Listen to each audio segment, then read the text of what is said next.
जी मसीह के नाम में आपको सलाम।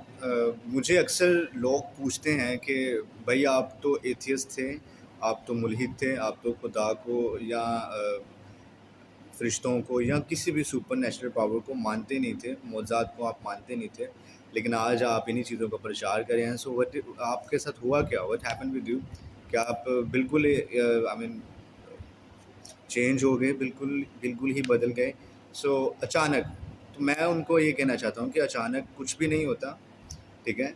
ना ही तो मैं अचानक एथियस्ट बना था, ना ही मैंने अचानक खुदा को मानना छोड़ा था, और ना ही मैंने दोबारा खुदा को मानना शुरू किया है, ठीक है? और अभी जो दोबारा मैं मानना कह रहा हूँ कि मैंने खुदा को मानना शुरू किया है, ये आपकी सहूलत के लिए कह रहा हूँ। मैं खुदा को अभी भी नहीं मानता, ठीक है? क्योंकि मैं अब खुदा को जानता हूँ। जिस चीज़ को आप जानते हो, वो उस चीज़ को आपको मानने की ज़रूरत नहीं है, ठीक है? आपके डैड हैं, आपकी मॉम हैं, आपके बहन-भाई हैं, आपको ये मानने की ज़रूरत नहीं है कि वो हैं, क्योंकि वो हैं, ठीक है? सो खुदा को हमें मानने की ज़रूरत नहीं है, खुदा है। सो हमें सिर्फ़ खुदा को जानने की ज़रूरत है। सो मेरी जो ये जिस टाइम पीरियड में मैं एथियस्ट था, सो मेरा सिर्फ़ यही मोटो था, मेरा सिर्फ़ यही मकसद था कि मैं खुदा को जानूँ, ठीक है? मानते तो सब हैं, जैसे बच्चा पैदा होता है, किसी भी घराने में पैदा हो, किसी भी ख़ानदान में, किसी भी मज़हब में पैदा हो, उसको उसके मज़हब की तालीम दी जाती है। जैसे कि अगर वो मुस्लिम पैदा हुआ है तो उसको अज़ान दी जाती है, अगर वो क्रिश्चियन पैदा हुआ है तो उसको मखसूस किया जाता है, या अगर वो कैथलिक में है तो उसको बैप्टाइज़ किया जाता है, ताकि वो मसीही कहलाए, ताकि जो मुसलमान बच्चे को अज़ान दी जाती है ताकि वो मुसलमान कहलाए, और बचपन ही से उसको उसके मज़हब की तालीम देना शुरू कर दी जाती है, जिसकी वजह से वो जब 4-5 साल का होता है तो वो खुदा को मानना शुरू कर देता है, क्योंकि बचपन से ही उसको उस तालीमात की जो आई मीन जो उसको प्रोवाइड की गई, सो उसकी वो अभी वो अक्कासी करेगा, वो उन उन चीज़ों को मानेगा, क्योंकि उसमें फ़ीड ही वही चीज़ें की गई हैं। तो मेरा जो मोटो था, मेरा यही था कि खुदा को मानते तो सब हैं, कि भाई एक खुदा है, कुछ डिफरेंट या कह लो कि मल्टीपल खुदाओं को मानते हैं, लेकिन लेकिन वो मानते हैं, ठीक है? लेकिन मेरे साथ ये मकसद आई मीन मसला था कि मैं खुदा के वजूद पर मुख्तलिफ़ सवाल किया करता था। जैसे कि अगर खुदा ने हमें बनाया है तो खुदा को किसने बनाया है, ठीक है? और अगर खुदा खुद बन सकता है तो हम क्यों नहीं खुद बन सकते? तो ये सारी ऐसे काफ़ी डिफरेंट क्वेश्चंस थे मेरे माइंड में, जिसकी वजह से मैं कोई 2017 से ऑनवर्ड 2025 तक आई आई वाज़ एन एथियस्ट, ठीक है? और रिसेंटली मई में मतलब कि मैंने अपनी जो सोच है उसको चेंज किया, और उसके पीछे रीज़न क्या थी, मैं इस वीडियो में बताना चाहूँगा, क्योंकि काफ़ी मेरे दोस्त पूछते हैं। इवन मेरी फैमिली काफ़ी सरप्राइज़ थी जब मैंने ये कहा कि भई अब मैं खुदा को मैं ये नहीं कहता कि मैं खुदा को मानता नहीं, क्योंकि अब मैं खुदा को जानता हूँ। तो वो बहुत सरप्राइज़ हुए। उन्होंने कहा कि आप मज़ाक कर रहे हो। काफ़ी दिन तक तो उन्होंने मुझे यही कहा कि भई अभी तो चेंज हो जाएगा, अभी तो कहेगा कि यार मैं झूठ बोल रहा था, मैं मज़ाक कर रहा था। लेकिन ऐसा कुछ नहीं है, ठीक है? सो मैं एथियस्ट क्यों था, मैं आपको ये बताना चाह रहा हूँ कि अगर आपके बच्चे अगर आपके बच्चे जवान हैं, अगर आपके बच्चे कोई 15-16 साल की उम्र में हैं, सो ये याद रखिएगा कि ये जो क्वेश्चंस मेरे ज़हन में आते थे, वो उनके ज़हन में भी आ सकते हैं या आते होंगे। सो उनको चाहिए जवाब, और ऐसे जवाब चाहिए जो कि उनको माइल कर सकें, क्योंकि अक्सर हमें जवाब वो मिलते हैं जो कि लोगों ने रटे हुए हैं, ठीक है? मैं 7-8 साल मैं डिफरेंट पादरियों के पास गया, मैंने क्वेश्चंस किए उनसे, और उनका बस यही कहना था कि भाई कलाम पढ़ो, बाइबल पढ़ो, दुआ करो, सब ठीक हो जाएगा। आपके जो जवाब हैं वो आपको खुदा देगा, ठीक है? और हुआ भी कुछ ऐसे ही, क्योंकि मुझे मुझे किसी पादरी ने माइल नहीं किया, मुझे किसी पादरी ने दोबारा कन्वर्ट नहीं किया, मुझे किसी पास्टर से कोई जवाब नहीं मिला, ठीक है? क्योंकि उनके पास है ही नहीं, क्योंकि उनकी प्रैक्टिस ही नहीं है। उनको सिर्फ़ उन लोगों को प्रीच करना आता है जो कि खुदा को ऑलरेडी मानते हैं। मैंने कभी नहीं देखा कि किसी पास्टर ने किसी गैर अक़वाम को माइल करके क्रिश्चियन किया हो, ठीक है? हालाँकि हमारी तो तलीम ही यही है। जो मसीह जब गए तो उन्होंने यही कहा कि गैर कौमों में जाके मुनादी करो और उनको बाप और बेटे और रूह कुद्दस का बपतिस्मा दो। लेकिन हमारे तो पादरी इवन जो ऑलरेडी क्रिश्चियन हैं, जो क्रिश्चियन पैदा हुए हैं, ठीक है? उनको ही नहीं क्रिश्चियन कर पा रहे। आई मीन उनमें ही नहीं वो क्वालिटीज़ पैदा कर पा रहे जो कि एक मसीही में होनी चाहिए। उनका बस यही है कि बस चर्च आओ, हमारे नंबर ज़्यादा होने चाहिए, 150, 200 या 1000 बंदा होना चाहिए, उनमें से एक भी खुदा के कलाम पर नहीं चल रहा, डज़न्ट मैटर भाई, आने चाहिए बस। हमारे जो मेंबरशिप है वो बढ़नी चाहिए, हमारे जो चंदे हैं उस उनमें कोई रुकावट नहीं आनी चाहिए। लेकिन अगर किसी को तालीमात से कोई चेंजेस नहीं भी आ रही, डज़न्ट मैटर। मैंने देखा है कि 10-10 साल हो गए हैं लोगों को चर्च जाते हुए, लेकिन अगर वो आप उनसे कोई कलाम का सवाल कर लो, वो कहेंगे नहीं अगले संडे मैं जो चर्च जावांगा ना, तो मैं अपने पास्टर को पूछ के दसांगा, ठीक है। सो ये क्वेश्चन मार्क उस पास्टर पे भी है जिसकी वो कलीसिया है कि भाई आपने 10 सालों में अपनी जो कलीसिया उसको इस काबिल नहीं कर सके आपके वो किसी गैर मसीही के आगे चलो कोई अगर वो गैर मसीही उनसे सवाल करता है तो वो जवाब दे सके। भाई ये तो क्रिश्चियंस के जवाब नहीं दे सकते, मतलब कि आप अपने फैमिली में अक्सर आपने देखा होगा जो लोग मतलब हम सालों से चर्च जाते हैं, अब उनसे कोई बाइबल का सवाल कर लो, वो कहेंगे भाई हमें पता ही नहीं है, हम तो भाई अनपढ़ बंदे हैं, हमें तो पता नहीं। भाई अनपढ़ होना एक अलग बात है, ठीक है, और रूहानी तालीम रखना एक अलग बात है।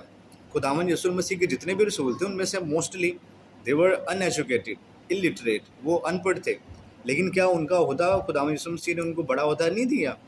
सो पढ़ाई का और रूहानियत का कोई लेना देना नहीं है, ठीक है। पढ़ाई दुनियावी तालीम को आई मीन पोर्ट्रे करती है, लेकिन जो रूहानियत है वो आपको खुदा की तरफ से मिलती है, एक नेमत है, एक ब्लेसिंग है। सो बाकी एनीवे मैं ये कहना चाह रहा था कि पास्टर साहब वहाँ से मुझे कोई जवाब नहीं मिला। सो मुझे जवाब कहाँ से मिला? जवाब मुझे मिला खुदा से, ठीक है। सो हुआ कुछ यूँ कि मैं जो एथियस्ट जब हुआ तो उसकी वजह सिर्फ यही थी कि मैं बचपन से ये सवाल करता था कि खुदा कहाँ से आया, ठीक है। उसके मुझे काफ़ी मुख्तलिफ जवाब मिलते थे। मेरे डैड कहते थे कि भाई खुदा शुरू से है, ठीक है, उसको किसी ने पैदा नहीं किया, वो खुदा आया। लेकिन मैं ये क्वेश्चन करता था कि भाई मैं एक कोई भी चीज़ खुद से कैसे आ सकती है, या कोई भी चीज़ खुद को कैसे पैदा कर सकती है, ठीक है। और अगर खुदावन ने, चलो ठीक है, खुदा ने अगर खुद को पैदा कर भी लिया या खुदा खुद से आ भी गए, तो खुदा को क्या ज़रूरत थी कि इंसानों की ऐसी दुनिया बनाता जिसको वो बनाकर बाद में पछताता? जब आप पैदाइश पढ़ते हो तो वहाँ खुदा ने आई मीन वाज़ेह तौर पे लिखा हुआ है कि खुदा वहाँ पछताया, ठीक है। सो इंसान से गलती हो सकती है, मतलब कि मैं कोई बिज़नेस शुरू करूँ और वो चले ना तो मैं पछताऊँ, ठीक है, क्योंकि मुझे पता नहीं था फ्यूचर में क्या होगा। लेकिन खुदा को तो सब कुछ पता है। सो अगर खुदा को सब कुछ पता था तो फिर खुदा पछताया क्यों, या खुदा फेल क्यों अपने एग्ज़ाम में, सॉरी अपने जो निज़ाम में? क्योंकि पैदाइश में वाज़ेह लिखा है कि खुदा पछताया। तो ये क्वेश्चन कुछ थे, जैसे कि एक ये भी चीज़ मैं आपको डिस्कस करता चलूँ, जैसे पैदाइश आप पढ़ते हो तो वहाँ लिखा हुआ है कि खुदावंद ने पहले दिन ज़मीन और आसमान को बनाया, दूसरे दिन पानी को जुदा किया, तीसरे दिन प्लांट्स बनाए, और चौथे दिन खुदा ने सूरज और आसमान को बनाया।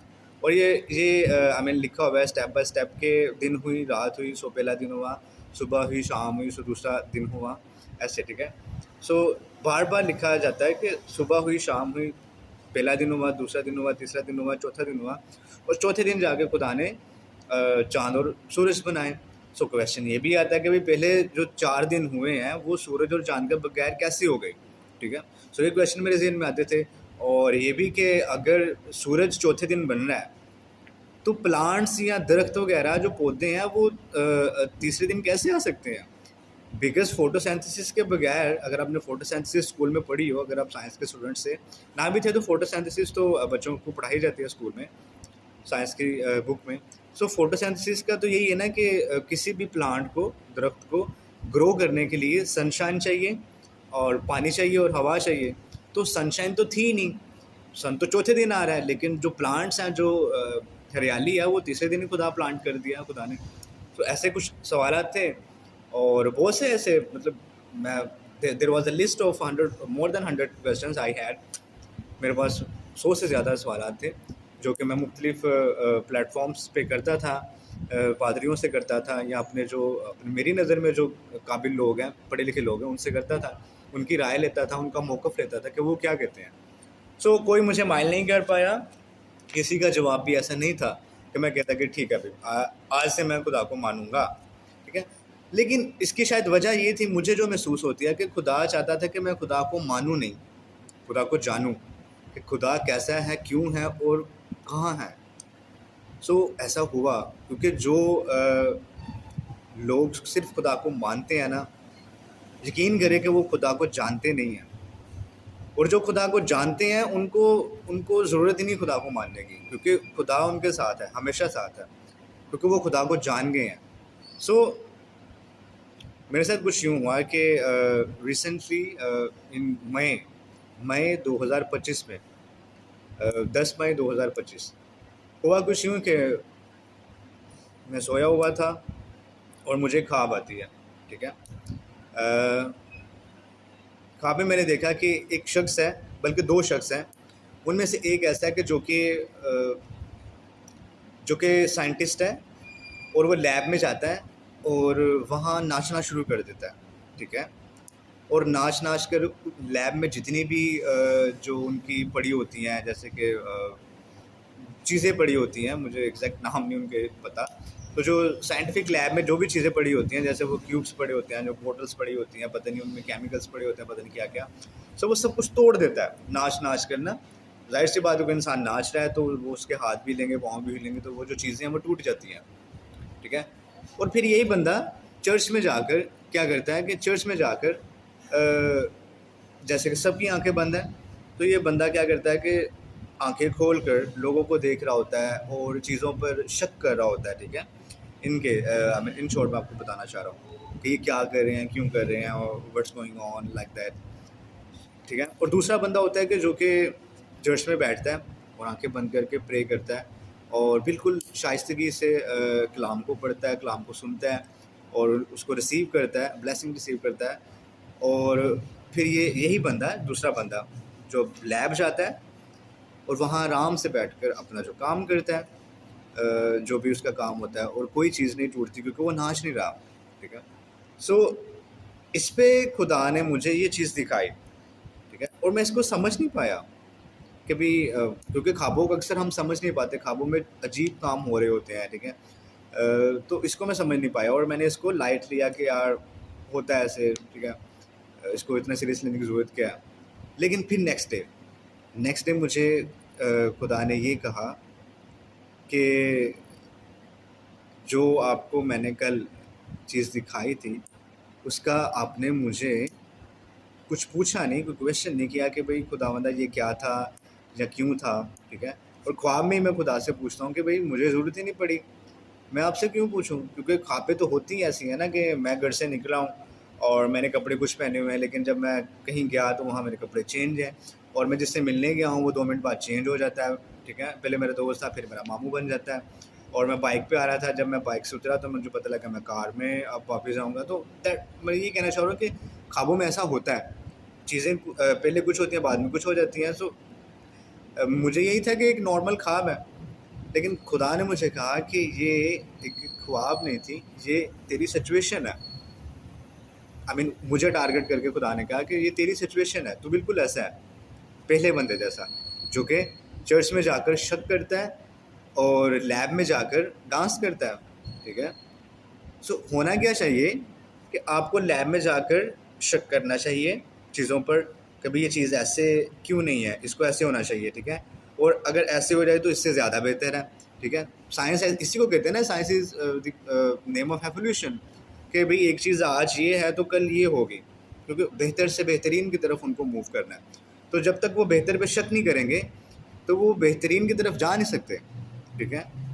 लेकिन चर्च में ऐसा नहीं है, मज़हब में ऐसा नहीं है। मज़हब में कुछ भी चीज़ चेंज नहीं होती, क्योंकि खुदा ने कहा कि ज़मीन और आसमान तो टल जाएंगे लेकिन मेरे मुंह की कहीं बातें कभी नहीं, हरगिज़ नहीं टलेंगी। जो खुदावन का कलाम है वो टलने वाला या बदलने वाला नहीं है, हमें उसको रिसीव करना है जैसा वो है, एज इट इज़। मेरी सिचुएशन बिल्कुल यही थी और खुदा ने मुझे डिस्क्राइब किया कि भाई तेरी सिचुएशन ये है कि जब तू साइंस पढ़ता है, ठीक है, तो उसमें तो मज़हब ले आता है, और जब मज़हब पढ़ता है तो उसमें तो साइंस ले आता है। मिसाल के तौर पर अगर तू लैब में है तो डांस करना शुरू कर देता है, और जब तू चर्च में जाता है तो शक करना शुरू कर देता है। जबकि होना ये चाहिए कि तू लैब में शक करे और चर्च में जाके डांस करे, डांस इन द वे कि खुशी में झूमे गाए, ठीक है, जैसे दाऊद गाता था, ये वाला डांस, वो वाला डांस नहीं। आई एम नॉट सेइंग कि वो कोई वल्गुलर dance, just kind of happiness you are showing in your dance, that kind of. So मेरी सिचुएशन जब खुदा ने मुझ पे वाज़िया की तो मैंने इस पे गौर करना शुरू किया, और ये ट्रस्ट मी कि ये छोटे छोटे मुकालमे मेरे चलते रहे 2-4 दिन। और क्योंकि मैं सीरियसली ऐसा होता है कि मैं प्रे करके सोता था। आई मीन ऐसा कभी भी नहीं हुआ पिछले को 7-8 साल से, ऐसा नहीं था होता। लेकिन जब ये सिलसिला शुरू हुआ तो मैंने प्रे करना शुरू कर दी, और प्रे करके मैं बस यही कहता था, खुदावंद आज भी मुझसे बात कीजिएगा और मुझे बताइएगा कि मुझे क्या करना चाहिए। सो ऐसे ही मेरा मुकालमा खुदावंद से तो 2-4 दिन चलता रहा, तकरीबन 3-4 दिन। और जो लास्ट जब खुदावंद ने बात को ख़त्म किया, या मुझे मेरी अंडरस्टैंडिंग कंप्लीट होगी, तो खुदावंद ने उसकी बात को ख़त्म करना ही था। सो मेरे पे डिपेंड करता था, मैं इस चीज़ को पहले दिन समझ आता, दूसरे दिन समझ आता, चौथे दिन समझा। तो मैं चौथे दिन समझा, तो चौथे दिन खुदा ने मुझे सिंपल सा कहा कि भाई अब तू खुदा को, तुझे मानने की ज़रूरत नहीं है, अब तू खुदा को जानता है, ठीक है। और मैंने कुछ 2-3 दिनों में मेरे सवाल तो बहुत ज़हन में आते थे, लेकिन जब मैं नींद की हालत में होता था, जब मैं रोया की हालत में होता था, तब मुझे सिर्फ यही होता था कि बस मेरी बात होती रहे, खुदावंद बोलते रहे और मैं चुप रहूँ, कोई क्वेश्चन नहीं करूँ, ठीक है। तो खुदा ने मुझे सिंपल सा कहा कि अब तुझे मुझे मानने की ज़रूरत नहीं है, क्योंकि तू मुझे जानता है, ठीक है। तो उसके बाद से मैंने जो साइंस है उसको बिल्कुल अलग रखा, और जो मज़हब है उसको बिल्कुल अलग रखा। और क्योंकि ये मेरा डिसीजन नहीं था, it was the guidance from God. कभी साइंस को अलग रखो, क्योंकि science is very important thing. जैसे कि अभी कोरोना आया था रिसेंटली, तो जिसका बहुत हाथ था मेरे एथियस्ट होने में, मैं बहुत मजबूत एथियस्ट हो गया था उन दिनों में, क्योंकि मैं टारगेट कर रहा था उन लोगों को जो कि मौज़ात करते थे, कैंसर किडनी सही कर देते थे, ठीक है। उनसे मैं क्वेश्चन करता था, या उनके फॉलोअर्स से, कि भाई ये कोरोना क्यों नहीं ख़त्म कर रहे, खुद मास्क पहन के दुआ कर रहे हैं। सो बाकी बीमारियों का इलाज इनसे हो रहा है, लेकिन कोरोना को क्यों नहीं ख़त्म कर रही है। सो कोरोना की जो वैक्सीन आई वो चाइना से आई, और पूरी दुनिया ने उसको यूज़ किया, या यूरोप वालों ने अपनी बनाई। लेकिन जिन्होंने बनाई, दे ऑल आर एथियस्ट, वो खुदा में नहीं मानते। चाइना में 95% लोग खुदा को नहीं मानते, and they all are atheist almost, ठीक है। स्वीडन में, डेनमार्क में चले जाएं आप, 60 प्लस जो उनकी जो पॉपुलेशन है, दे आर एथियस्ट, राइट। सो मेरा ये प्लस पॉइंट था कोरोना मेरे लिए, कि भाई अगर कोई खुदा है तो ऐसा करेगा ही क्यों, और अगर उसने ऐसा कर दिया है तो जो उसके मानने वाले हैं, ठीक है, जो बड़ा बड़ा दावा करते हैं कि भाई हमारी जो खुदा से बड़ी रगबत है, तो ये उनको भी टारगेट हो रहा है, कोरोना उनको भी टारगेट कर रहा है, उनको भी मास्क पहनना पड़ रहा है, ठीक है। उनकी दवाएं काम नहीं आ रही, खुदा उनकी नहीं सुन रहा। सो ये मेरा क्वेश्चन था कि हम अक्सर कहते हैं कि भाई हम जो हैं वो बहुत ही जैसे हम खून खरीदे हैं, सो हम बहुत स्पेशल है, हमारी जैसी तो कोई कौम ही नहीं है, ठीक है, जो खुदा यीशु मसीह को मानते हैं, उन जैसा तो कोई है ही नहीं। तो उनको तो कोई आफत नहीं आएगी, अगर पूरी दुनिया एक तरफ है और मसीह के लोग एक तरफ हैं, खुदावन हमसे प्यार करता है। सो कोरोना या कोई भी ऐसी आफत उनको ही तबाह करेगी, हमें नहीं करेगी। वॉज यूजिंग इंटरनेट, तो मैंने देखा कि भाई पूरी दुनिया को टारगेट कर रहा है ये, ऐसा कोई मुल्क नहीं जिसको इसने छोड़ा नहीं है। ज़्यादातर तो वही मर रहे हैं बेचारे जो क्रिश्चियन हैं, जो बाहर के मुल्कों में ज़्यादा, जो यूरोप वाली साइड पर, वहाँ ज़्यादा अमवात हुई। सो कोरोना जो था वो मेरा बड़ा प्लस पॉइंट था। लेकिन ठीक है, मैं मानता हूँ कि साइंस ने, या जो साइंटिफिक सोच रखने वाले लोग हैं, उन्होंने हमें कोरोना से बचाया। They were doing their job because they are best in their job, ठीक है। सो भाई ऐसा ही है, आप जब अगर आप साइंस पढ़ो, ठीक है, तो सिर्फ साइंस पढ़ो, लेकिन जब आप बाइबल पढ़ो तो सिर्फ आप बाइबल पढ़ो। साइंस पढ़ते हुए आप शक कर सकते हो, आपके जो जहन में अगर शक नहीं आएगा तो आप बेहतर से बेहतरीन की तरफ मूव नहीं कर सकते। लेकिन जब आप बाइबल पढ़ रहे हो, then you have to have faith and believe in God, कि भाई मैंने जो कहा है, मैंने जो मांगा है वो हो जाएगा। शक नहीं करना कि भाई कैसे होगा, कब होगा, क्यों होगा, होगा भी या नहीं होगा, ठीक है। मैं तो इस काबिल ही नहीं हूँ कि खुदा मेरी सुने, अक्सर लोग ये कहते हैं ना कि पास्टर साहब को दुआ करवानी, क्यों दुआ करवानी? क्योंकि वो दे फील कि भाई हमसे तो हमारी तो खुदा सुनेगा ही नहीं। तभी तो उनको पास्टर की ज़रूरत है ना कि पास्टर साहब हाथ रखेंगे तो दुआ करेंगे तो सब कुछ हो जाएगा, क्योंकि पास्टर तो चुना हुआ है, हमें तो खुदा जानता ही नहीं है, ठीक है? तो ऐसा नहीं है। मैं उन लोगों को भी ये कहना चाहूँगा जो पास्टरों से दुआ करवाते हैं, जो खादमों से दुआ करवाते हैं, आपको ऐसा नहीं करना चाहिए। खुदा जितना उनका है, उतना ही आपका है। अगर आप खुद को गुनाहगार मानते हो तो फिर समझो कि उससे ज़्यादा खुदा आपका है, क्योंकि खुदा तो आया ही गुनाहगारों के लिए था, तो वो उनकी क्यों नहीं सुनेगा, ठीक है? सो जब आप चर्च में हो तो शक नहीं करो, जब आप लैब में हो तो डांस नहीं करो, ठीक है? सो दैट्स द पॉइंट के जिसने मुझे कह लें कि मैंने खुदा को जानना शुरू किया, ठीक है? मैं मानना नहीं कहूँगा आम लोगों की तरह, क्योंकि मैं खुदा को मैं सीरियसली अभी कहता हूँ कि मैं अक्सर मुझे लोग पूछते हैं, आप खुदा को मानते हो? मैं कहता नहीं। तो फिर कहते हैं कि आप बाइबल क्यों पढ़ते हो, या ये सारी चीज़ें क्यों कर रहे हो, या वीडियोज़ क्यों बना रहे हो? तो मैं कहता हूँ कि भाई मैं खुदा को मानता नहीं हूँ, मैं खुदा को जानता हूँ, ठीक है? जिस चीज़ को आप जानते हो, जिस शख्स को आप जानते हो, उसको आपको मानने की ज़रूरत नहीं है, ठीक है? अभी मैं वीडियो बना रहा हूँ, मैंने अपना फ़ोन मेरे सामने रखा हुआ है, ठीक है? सो मुझे मानने की ज़रूरत नहीं है कि मेरा फ़ोन मेरे सामने है, मेरा फ़ोन मेरे सामने है, ठीक है? सो खुदा है, उसको मानने की ज़रूरत नहीं है, उसको सिर्फ़ जानने की ज़रूरत है। जब आप खुदा को जान जाएँगे, तब आपको खुदा को मानने की ज़रूरत नहीं है। So thank you so much for watching this video. If you have any kind of question like related to my past, related to atheism, or related to the content I'm making, so please raise your question in this video comment. So I will try to reply you back, right? So thank you so much for watching this video once again, and God bless you. Stay blessed. Bye bye. Take care.